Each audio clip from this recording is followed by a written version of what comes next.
الشیطان الرجیم بسم اللہ الرحمن الرحیم۔ ناظرین، JNN نیوز نے ہمیشہ آپ کو دنیا کے واقعات سے باخبر رکھنے کے لیے کوشش کی ہے اور جنوبی پنجاب کے آواز کو، جنوبی پنجاب کے مسائل کو اٹھایا ہے اور معاشرتی مسائل پر ہمیشہ بات کی ہے تاکہ معاشرتی مسائل حل ہوں اور معاشرے میں خوشحالی آئے۔ اسی طرح JNN کی کوشش ہے کہ چولستان، جنوبی پنجاب اور جہاں جہاں بھی ہمارے ثقافتی ورثے ہیں ان کو پبلک کے سامنے لایا جائے۔ اگر ان ثقافتی ورثوں کے ساتھ کوئی ناانصافی ہو رہی ہے، ان کی دیکھ بھال مناسب نہیں ہو رہی تو اس کو اجاگر کیا جائے، کیونکہ یہ جو آپ کے سارے قدیمہ ہوتے ہیں، جو اثاثے ہوتے ہیں، یہ معاشرے کی بات شناخت ہوتے ہیں اور معاشرے میں بچنے والے لوگوں کی ذمہ داری ہوتی ہے، خاص طور پر گورنمنٹ کی، کہ وہ ان جو ہے سارے قدیمہ قلعے یا جو بھی ثقافتی چیزیں ہیں ان کی حفاظت کرے۔ جہاں ان سے وسائل حاصل کیے جاتے ہیں، جہاں گورنمنٹ آمدنی حاصل کرتی ہے تو ان کی دیکھ بھال، ان کو سنبھالنا بھی گورنمنٹ کی ذمہ داری ہے۔ آج ہم آپ کو چولستان میں موجود قلعہ خیر گڑھ لے کر چلیں گے، جو کہ ایک سمجھنے کہ بہت ہی پرانا قلعہ ہے۔ سارے قدیمہ والوں نے اس پر کوئی توجہ نہیں دی اور نہ ہی چولستان ڈیولپمنٹ اتھارٹی نے اس پر کوئی توجہ دی ہے۔ یہ قلعہ کب قائم ہوا، کس نے قائم کیا، اس کی موجودہ حالت کیا ہے، اس بارے کا ڈاکومنٹری دیکھتے ہیں۔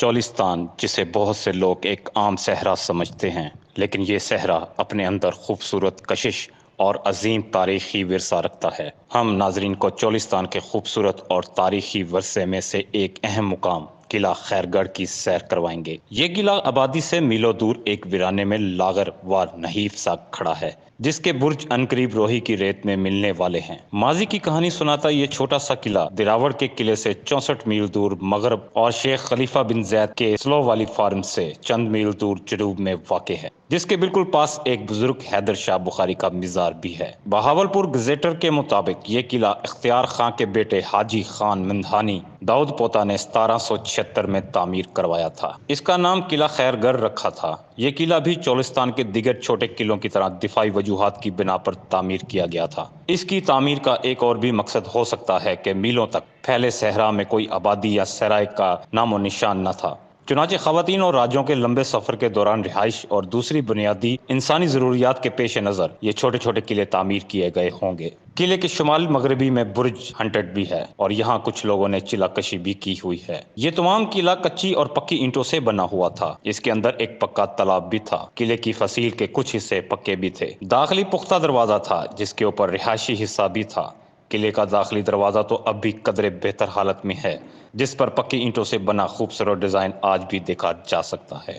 اس مستطیل قلعے کے چاروں کونوں میں مٹی اور اینٹوں سے بنا ایک ایک برج ہے جو تعمیری لحاظ سے خود ایک شاہکار ہے۔ قلعے کے درمیان میں ریت اور مٹی کے سوا کچھ نہیں، لیکن اس کی دیواریں اب بھی قائم ہیں اور ہمارے ارباب اختیار خصوصاً محکمہ آثار قدیمہ اور چولستان ڈیولپمنٹ اتھارٹی کی بے حسی اور لاپرواہی پر منہ چڑھا رہا ہے۔ یہ قلعہ اگر کسی مرکزی گزرگاہ اور بڑے شہر میں ہوتا تو یقیناً سیاحوں کی توجہ کا محور ہوتا اور حکومتی زیر سرپرستی میں محفوظ ہوتا، لیکن افسوس یہ چولستان میں ہے، جس کے مقدر میں ہی نظر اندازی لکھ دی گئی ہے۔ ناظرین، آپ نے آفتاب انور کی قلعہ خیر گڑھ پر بنائی گئی ڈاکومنٹری دیکھی۔ اس میں آپ نے دیکھا کہ قلعہ کب قائم ہوا، اس کی کیا وجوہات تھیں اور آج اس کی حالت کیسی ہے، اس کو دیکھ بھال کرنا کس قدر ضروری ہے، اس کے لیے فوری اقدامات ضروری ہیں۔ تو ہماری حکومت پنجاب اور وزیر اعظم عمران خان سے پرزور اپیل ہوگی کہ وہ ذاتی طور پر نوٹس لیں اور قلعہ خیر گڑھ کی اس حالت کو بچانے کے لیے فوری اقدامات کا حکم دیں۔ You are watching JNN News Network. For more news, subscribe our channel, press the bell icon, and don't forget the comments. Thank you.